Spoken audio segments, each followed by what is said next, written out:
Hi guys, welcome to today's tutorial. Today we'll be looking at Math 101, or in some cases 102, or GNS 103, elementary mathematics. So stay with us as we go through light all our questions.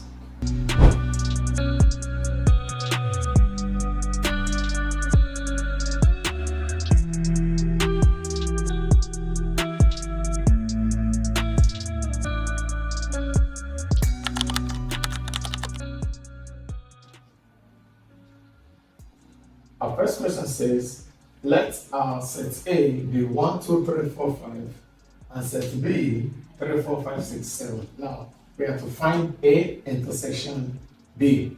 So, looking for A intersection B is simply looking for what's common between set A and set B.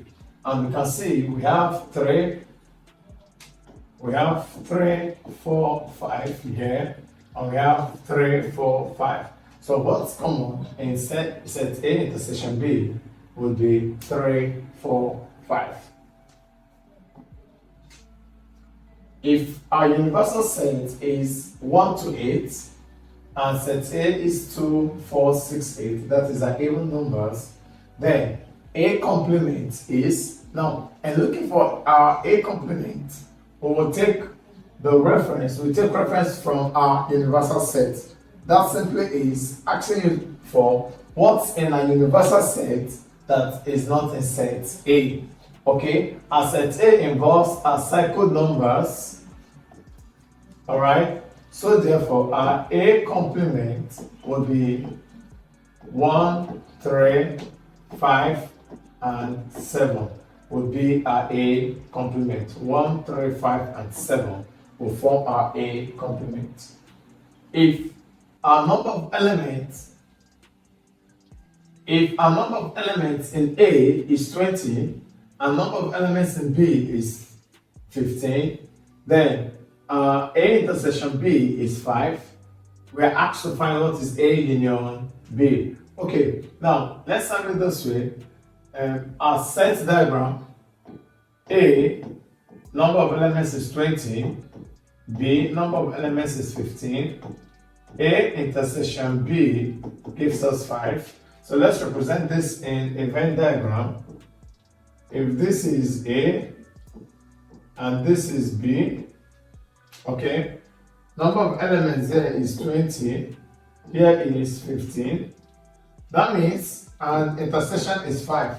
So for B, A, we are having 15, 20 minus 5 to give us 15. For B, we are having 10, B only, we're having 10. So A union B would be 15 plus 5 plus 10, okay, which gives us 30. So A union B equals 30. Okay, which of the following statements is a tautology? Now, in logic, tautology is a statement that is always true. Okay, so for this set of logics, this is a tautology. For example, if P is always raining, then its tautology is that it is not always PM, it's not always raining. So either it is raining, which is true, or it is not raining, which is also true. The negation of the statement all students passed the examination is, now, in negation of statement that all students passed the examination, it does not depict that no student passed, alright? That some students passed the examination, okay? Now, its negation is that at least one student did not pass the examination. Okay, for our negation, at least one student did not pass the examination. If P is true and Q is false, then the truth value of P to Q is, now in this is simply saying P to Q simply means that if P is true, then Q should be true. Alright? So now, but here we are told that P is true and Q is false. That means for Q to be false, P has to be false. Alright, but in this case, P is true. So the truth value for P to Q will be false, since P is like, let's say, put it this way, that when you make a promise that if P happens, then Q is also going to happen. Alright, so but if P is not happening, then Q won't happen. Okay, so if P is true, Q should be true. If P is false, then Q should be false. So in this case, the truth value for P to Q will be false. Two sets are said to be disjoint if they contain elements, equal elements, no. If the union is empty, no. Their intersection is empty, they have the same cardinality. So we say two sets are disjoint. Okay, they are disjoint if they have nothing in common. Sets A and B are disjoint if their intersection is empty. Which law states that A union bracket B intersection C equals A union C, A union B intersection A union C? So our cumulative law, our distributive law states that our A union B intersection C. Now A union can be distributed to what is in the brackets. Okay, so our A union is distributed to A union B intersection A union C. Solve 3x minus 7 equals 14. So we have 3x minus 7 equals 14. So this comes 3x equals 14 plus 7.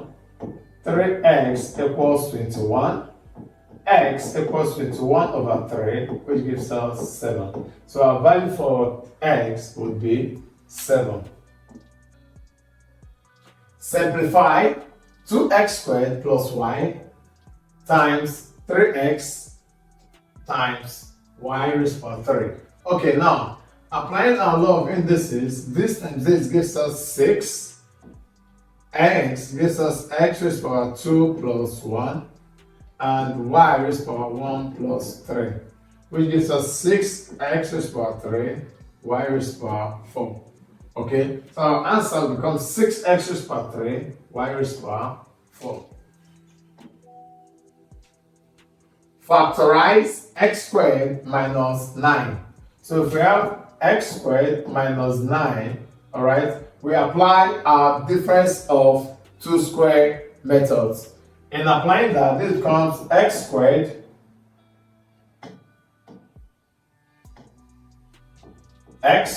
minus 3 squared. Alright, x squared minus 3 squared gives us x minus 3, x plus 3. Okay, so our factorizing will become x minus 3, x plus 3. Solve x squared minus 5x plus 6 equals 0. Now, in order to solve this, we are going to apply a factorization method. Alright, x, and 3 and 2. Now, considering our sign here, which is positive, 3 times 2 gives us a positive 6, and 3 plus 2 gives us a positive 5. But this is a minus, a negative. So we apply a negative. Minus times minus will give us plus. Minus 3 plus minus 2 will give us minus 5. So our factors there will be x minus 3 equals 0, x minus 2 equals 0, which gives us 3 and 2. So our factors will be 3 and 2. The value of a raised to 3 or raised to 2 is now, and this we would apply our power law. Okay, well, we have a raised to 3, raised to power 2 become a raised to power 3 times 2, which gives us a raised to power 6. So our value will be a raised to power 6. If 2x plus 5 equals 17, then x equals 2x plus 5 equals 17. So our 2x equals 17 minus 5. 2x equals 12. X equals 12 over 2, which is 6. So the value of 12 over x would be 6. Solve the simultaneous equation. Alright, so since we have it as x plus y equals 10 and x minus y equals 4, we can decide to eliminate our figures. So we can eliminate x by subtracting. X minus x cancels out, minus x minus plus gives us 2. Y equals 10 minus 4 is 6. So y equals 6 over 2, which is 3. So the value of y is 3. Now, substituting y into any of our equations, x plus y equals 10. So this gives us x plus 3 equals 10. X equals 10 minus 3. X equals 7. So x is 7 and x is 7 and y is 3. Simplify 5x raised to power 5 divided by x raised to power 2. Now we can apply our law of indices here by turning our division to subtraction since they are having same base, or we can simply expand and cancel out. We would get same answer. So we have x raised to power 5 minus 2 gives us x raised to power 3, or we can say x times x times x times x times x divided by x times x. So these two cancels out, leaving you with x raised to power 3. So our value will be x raised to power 3. A function is a relation in which, every element of the range has one image, every element of the domain has exactly one image, one output has many inputs only, and every output has many outputs. Now for a function, a function is a relation in which every element of the domain has exactly one image. Given that fx equals 2x plus 3, find f4. So we are given f of x equals 2x plus 3.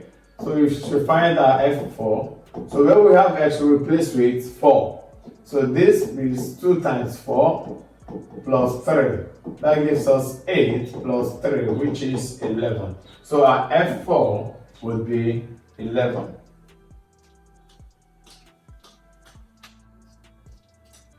If fx equals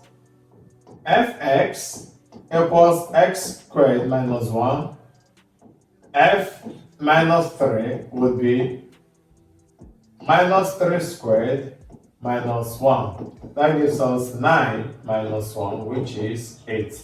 So our answer would be 8. The inverse of fx equals x plus 5 is, now let's solve this. So with this, we replace it with y. So we have y equals x plus 5. Now make x a subject of formula. X equals y minus 5. So if x equals y minus 5, so our y inverse will become x minus 5. So here our y inverse will become x minus 5. And remember that y is what? Fx. So f of x inverse is x minus 5. So our inverse of fx will be x minus 5. Our next question is, if fx equals 3x and g of x equals x plus 2, alright, so f equals x, alright, so we're asked to find f dot gx, okay, and f dot g, f is, sorry, f here is 3, okay, so f dot g will become f bracket gx, which is 3 bracket x plus 2, which when multiplied out is 3x plus 6. So our f dot gx will give us 3x plus 6. Which of the following represents a linear function? Recall that our linear function is y equals mx plus c. Alright? So the only one that represents a linear function here is our y equals 3x minus 4, where 3 is our m and 4 is our c. The domain of fx equals 1 over 2 excludes, okay, it excludes, now watch the language, it excludes.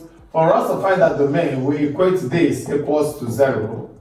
So this becomes x equals 2. Alright, so the domain of fx excludes 2. A function is 1 to 1 if different inputs produces different outputs.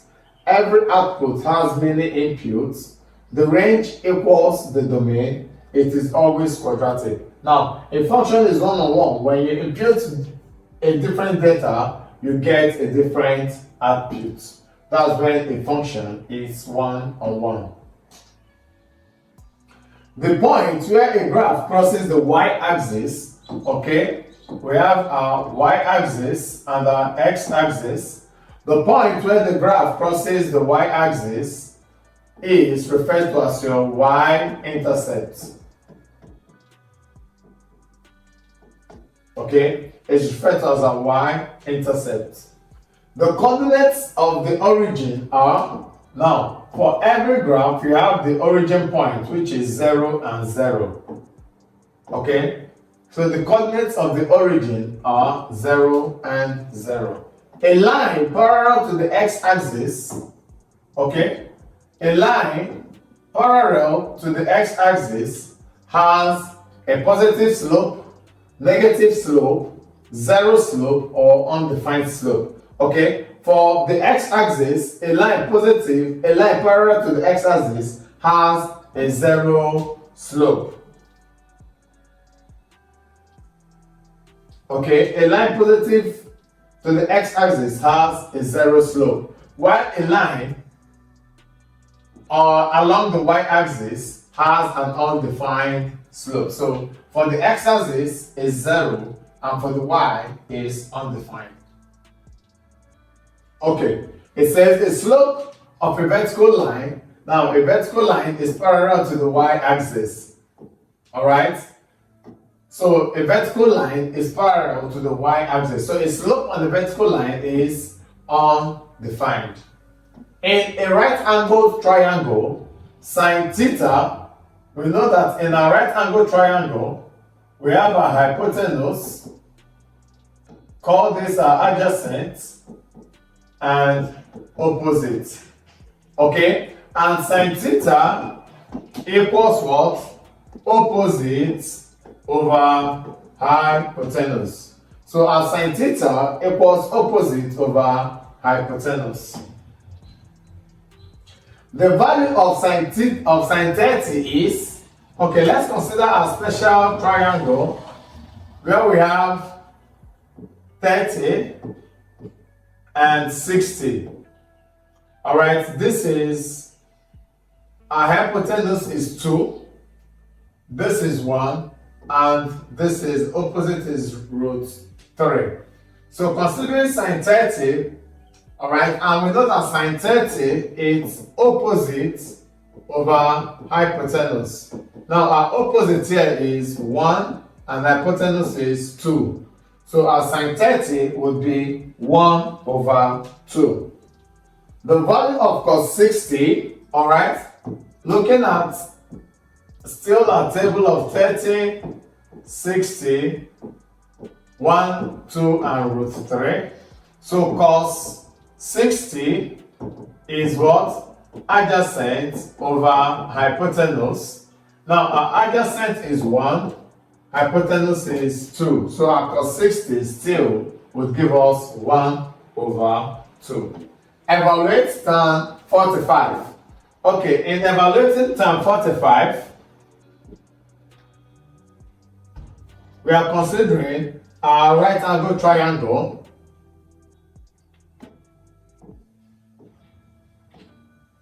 This is 1, 1, all right? So our hypotenuse would be root 2, okay? Now, this is 45, and tan theta equals opposite over adjacent. So our opposite is 1, adjacent is 1. So tan 45 gives us 1. Which identity is always true? Okay. Now in our trigonometrical ratio, our sine squared theta plus cos squared theta always equals 1. Sine theta equals 3 over 5. Then the hypotenuse is, we know that sine theta equals opposite over hypotenuse, and we are giving this as 3 over 5. That means our hypotenuse is 5. A ladder 10 meters long rests against the wall. The foot of the ladder is 6 meters from the wall. The height reached by the ladder is, okay, so this is our ladder and this is our wall.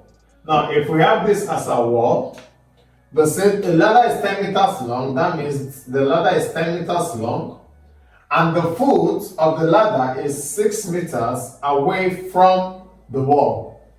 Alright, we are asked to find the height of the ladder. So we are asked to find this.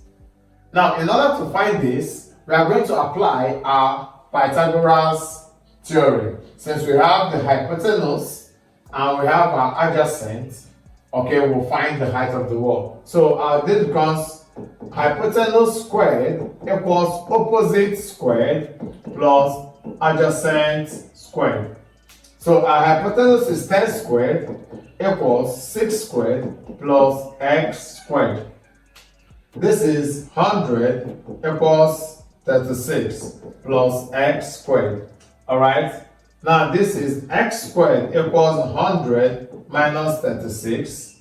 X squared equals 64. So x equals root 64, which gives us 8 meters. So the height of the ladder, the height reached by the ladder on the wall will be 8 meters. Alright guys, with this we've come to the end of today's tutorial. If there be any questions or comments, please put them down in the comment section below. Don't forget to like, subscribe, and click on your notification buttons for more updates. Thank you for staying with us. See you in the next class. Hi, I'm sure you enjoyed the video you just watched. To see more content as that, preparing you for your upcoming exam, make sure to smash the subscribe button and turn on notification. Also, remember that you can use the comment section to send us your questions or your inquiries, and we are happy to take them. I'll see you in the next video. Bye.